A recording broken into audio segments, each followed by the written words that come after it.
Caríssimos irmãos e irmãs, na primeira leitura de hoje, retirada do capítulo 11 do livro do Êxodo, nós vemos o relato da instituição da Páscoa judaica. Deus institui a Páscoa e diz como é que ela deve ser comida, como eles devem comer a Páscoa. Capítulo começa no capítulo 11, a leitura, mas o relato começa no capítulo 12, no versículo 3. Falai a toda a comunidade dos filhos de Israel, dizendo: no 10º dia deste mês, cada um tome um cordeiro por família, um cordeiro por casa. Se a família não for bastante numerosa para comer um cordeiro inteiro, convidará também o vizinho mais próximo, de acordo com o número de pessoas. O cordeiro será sem defeito, macho, de 1 ano. Instituiu a Páscoa, agora dizendo como é que ela deve ser e como deve acontecer. Podereis escolher tanto um cordeiro como um cabrito, e deveis guardá-lo preso até o dia 14 deste mês. Então toda a comunidade de Israel reunida o imolará ao cair da tarde. Tomareis um pouco do seu sangue e untareis os muros, os marcos e a travessa da porta, nas casas em que comerdes. Comereis a carne na mesma noite, assada ao fogo, com pães ázimos e ervas amargas. Não comereis dele nada cru, nem cozido em água, mas assado ao fogo. Não deixareis nada para o dia seguinte. Assim devereis comê-lo, com os rins cingidos, sandálias nos pés e cajado na mão, e comereis às pressas. E aí continua o relato de Deus dizendo, instituindo, e como a Páscoa judaica deveria ser comida. Pois bem, meus santos, esta leitura então nos dá a ocasião para que nós reflitamos como nós devemos fazer a nossa Páscoa. Os judeus sabiam, eles tinham a festa, a sua Páscoa, mas para nós, Cristo é a nossa Páscoa. E como é, então, com que espírito nós devemos nos aproximar? Aqui, na primeira leitura de hoje, mostra com que espírito, com que atitude interior os israelitas deveriam se aproximar do Cordeiro. Agora, nós nos perguntamos, e nós? Com que espírito, com que atitude interior nós devemos nos apresentar diante daquele Cordeiro que tira o pecado do mundo? Diante de Jesus, nossa Páscoa. No dia 2 de outubro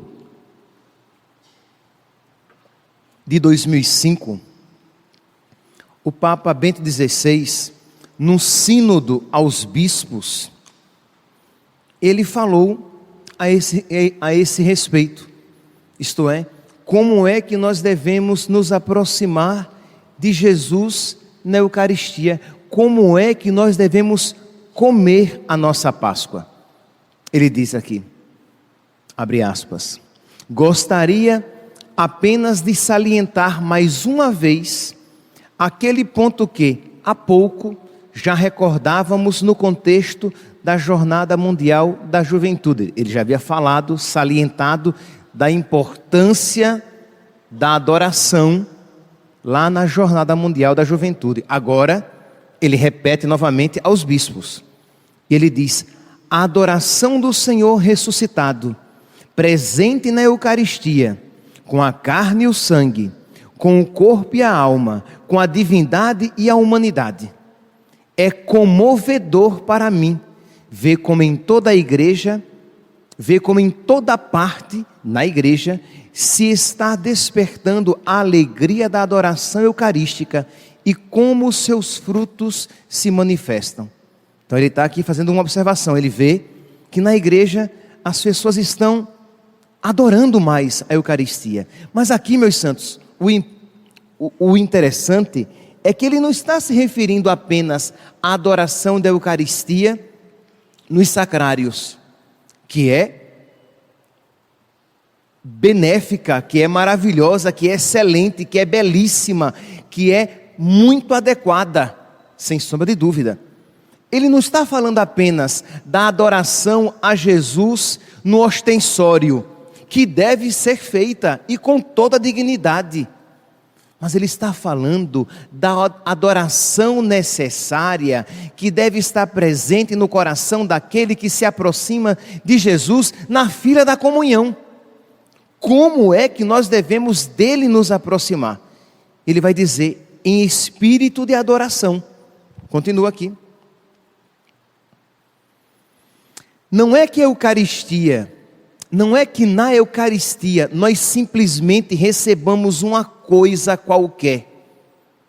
Se nós não tivermos cuidado, meus santos, não poucas vezes, embora a nossa fé diga o contrário, mas como nós não atualizamos esta fé constantemente, esta atitude, principalmente naqueles que recebem frequentemente a Eucaristia, ela pode acontecer. Isto é, você entra na fila da comunhão, o padre diz corpo de Cristo, você diz amém, abre a boca, recebe e volta para o seu banco, mas sem muita consciência de que você está recebendo uma pessoa, você não está recebendo uma coisa, você não está recebendo algo, você está recebendo alguém, e este alguém, esta pessoa, é a pessoa do Filho de Deus. Então eu devo dele me aproximar em adoração que eu possa expressar no meu dobrar os joelhos, em adoração que eu possa expressar com a minha inclinação profunda,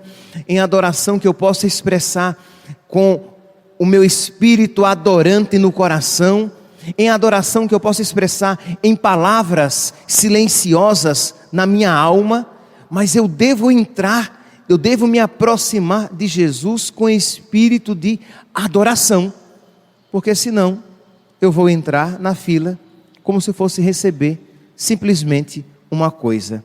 E ora, se para os israelitas que a Páscoa era apenas imagem bem imperfeita da verdadeira Páscoa, do Cristo, nossa Páscoa foi imolado, se os israelitas deveriam receber com tanta dignidade, com tanta contrição, com tanta piedade, muito mais nós que vamos receber o corpo, sangue, alma e divindade, o próprio Deus. Meus santos, nós deveríamos todos os dias pedir a nosso Senhor que Ele nos faça compreender com profundidade esta grandeza. Nós às vezes não nos damos conta, isto é, com toda a profundidade, porque se nós soubéssemos, crescêssemos com toda a profundidade quem estamos recebendo, meu Deus, nós iríamos dizer que alegria quando eu vi que me disseram, vamos à casa do Senhor. Com que piedade nós acorreríamos às igrejas, com que piedade nós participaríamos da Santa Missa, com que contrição nós estaríamos aqui presente durante o Santo Sacrifício, com que gratidão no coração nós iríamos participar das missas semanais ou dominicais. Por quê? Porque eu vou receber a maior riqueza que esse mundo pode oferecer, a maior graça que neste mundo eu posso encontrar. Eu vou receber o próprio Deus. Imagine se você viesse à missa e tivesse certeza de que você receberia a saúde perfeita do seu corpo. Seria muito bom, mas uma graça passageira, porque com saúde ou sem saúde, você vai morrer algum dia. Imagine se você viesse à missa sabendo que você receberia a graça de ter todas as suas contas pagas. Seria bom, porque ninguém gosta de dever, mas é uma graça também passageira, porque isso a traça corrói e a ferrugem destrói. Imagine o que é você vir à missa e você ganhar um presente maravilhoso que você tem muito desejado, um carro novo ou uma casa maravilhosa. Tá bom, mas um dia você deixará tudo isso para os outros, você não levará nada consigo, mas você vem à Santa Missa receber o Filho de Deus, que entrará no seu coração e quer se fazer um com você. Em cada Eucaristia, nós somos convidados a realizar um matrimônio espiritual. Nós somos chamados a nos tornar uma só carne.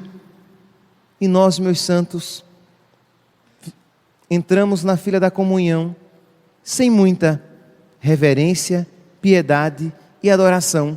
Apenas entramos respeitosamente e com um silêncio respeitoso, mas às vezes pouco fecundo espiritual, voltamos para os nossos bancos e lá, em silêncio, repito, pouco espiritual, permanecemos, quando em adoração deveríamos estar. Mas continua, então, o Papa, aqui no dia 2 de outubro, dia dos Santos Anjos, de 2005, seu primeiro ano de pontificado, ele diz: receber a Eucaristia significa adorar aquele que recebemos. Receber a Eucaristia significa adorar aquele que recebemos. Precisamente assim, e somente assim, nós nos tornamos com Ele uma só coisa, uma só carne, se nós o recebemos em adoração. Então, meus irmãos, aqui é o primeiro passo, mas nós daremos um segundo passo, já que na primeira leitura nós ouvimos com tanta clareza e com tanta preocupação as minúcias de como receber a Páscoa. Repito, nós muito mais devemos ter essa preocupação. Agora já é Santo Ambrósio, bispo, que também está falando agora, não mais para os bispos do mundo inteiro, como no caso do Papa Bento, mas está falando para os neófitos. Os neófitos são aqueles que acabaram de ser batizados.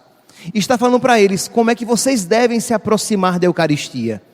Como é que vocês devem receber Jesus na Eucaristia. E ele diz, para aqueles que quiserem depois, é a oração, a segunda leitura do ofício das leituras de hoje. Toda a igreja no mundo inteiro estará rezando esta oração hoje. Pois bem, diz Santo Ambrósio: o povo purificado, enriquecido com estas vestes, as vestes batismais, né? Ele está falando para aqueles que acabaram de ser batizados, adianta-se para o altar de Cristo. Então, o povo que foi revestido com as novas vestes, aproxima-se do altar de Cristo, dizendo: e entrarei até o altar do meu Deus, do Deus da minha alegria, do Deus que alegra a minha juventude, do Deus da minha juventude. Então, primeiramente é ação de graças, gratidão. Eu vou ao encontro do Senhor, do meu Deus, do Deus que alegra a minha vida. Então, enquanto nós há pouco ouvíamos a adoração, a necessidade de entrar na fila da comunhão com a adoração, agora nós ouvimos essa necessidade de ação de graças, de gratidão, de louvor. Entro e vou me encontrar com meu Deus. Vou ao encontro dele com mais alegria do que a noiva vai ao encontro do seu noivo, a esposa vai ao encontro do seu marido, porque eu vou me fazer uma só carne com o meu Deus. É o matrimônio espiritual.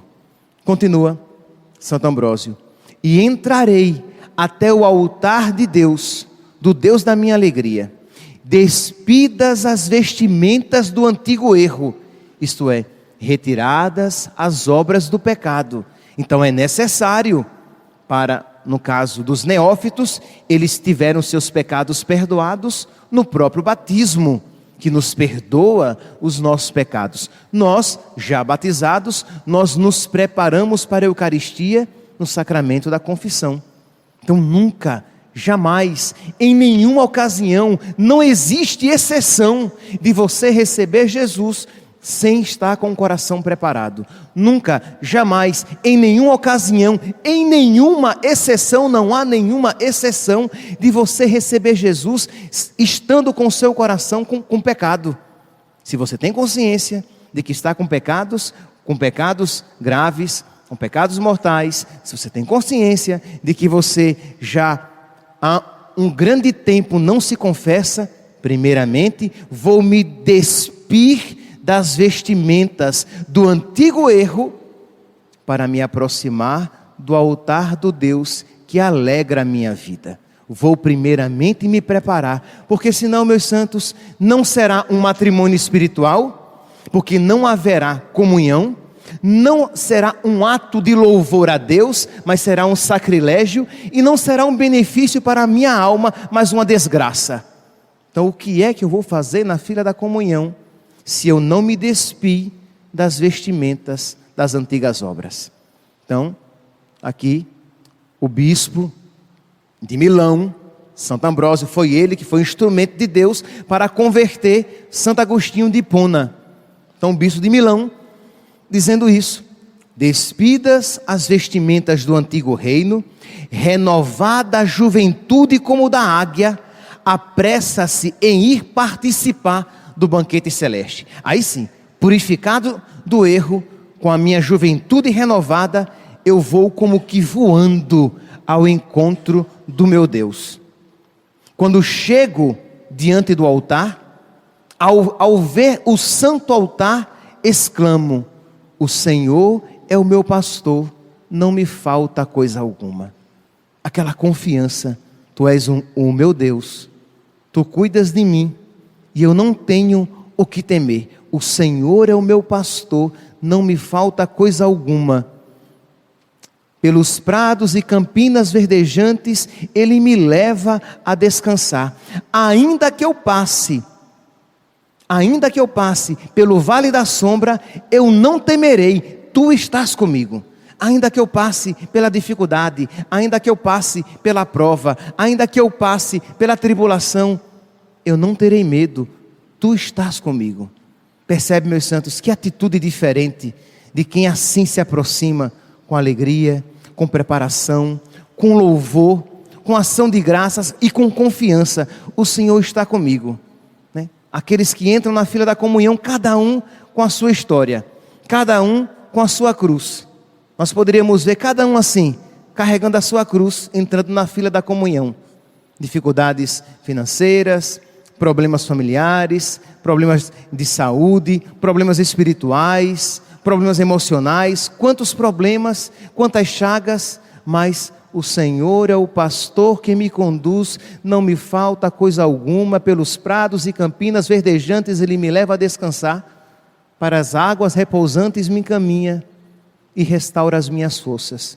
Ainda que eu passe pelo vale tenebroso, pelo vale da provação, pelo vale da tribulação, eu não terei medo, porque tu estás comigo, tu estás em mim, eu estou em ti, porque agora eu e tu somos um. Eu sou do meu amado é meu. Eu sou ele e ele sou eu de alguma maneira, nesse matrimônio espiritual.